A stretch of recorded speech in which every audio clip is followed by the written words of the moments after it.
এরকমই এক ভালোবাসার মরশুমে কাঁপা হাতে অতনুর হাতটা শক্ত করে ধরেছিল সোহিনী। চোখে জল, ঠোঁটে কাঁপন, আকাশের দিকে তাকিয়ে বলেছিল, এই ভালোবাসার মরশুমে আকাশ বাতাসকে সাক্ষী রেখে তোমায় কথা দিচ্ছি অতনু, আমাদের এই ভালোবাসা চিরন্তন।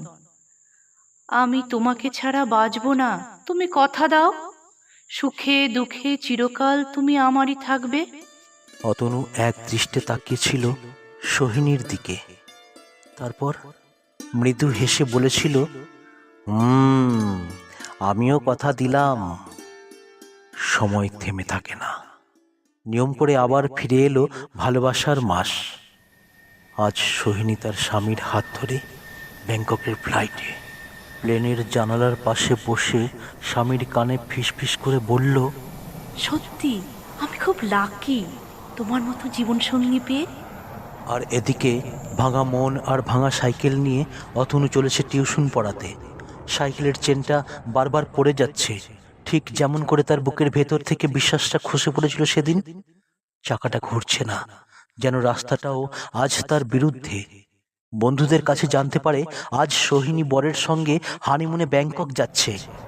হঠাৎ মাথার উপর দিয়ে গর্জন করে উড়ে গেল একটা উড়োজাহাজ। অতনু সাইকেল থামিয়ে ঘাড় উঁচু করে তাকালো।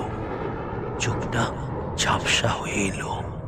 ওই উড়োজাহাজেই হয়তো বসে আছে সোহিনী, যে সোহিনী একদিন আকাশকে সাক্ষী রেখে বলেছিল, তোমাকে ছাড়া বাঁচব না। আজ সেই আকাশের বুক চিরেই সে উড়ে যাচ্ছে নতুন প্রতিশ্রুতির দেশে। অতনুর ঠোঁটটা একবার কেঁপে উঠল, ফিসফিস করে বলল, কথা রাখলে না সোহিনী, আমি কিন্তু কথা রেখেছি, আজও তোমারই আছি। আকাশটা আজও সাক্ষী হয়ে থাকলো, শুধু সাক্ষী দেওয়ার মানুষটা একা হয়ে গেল।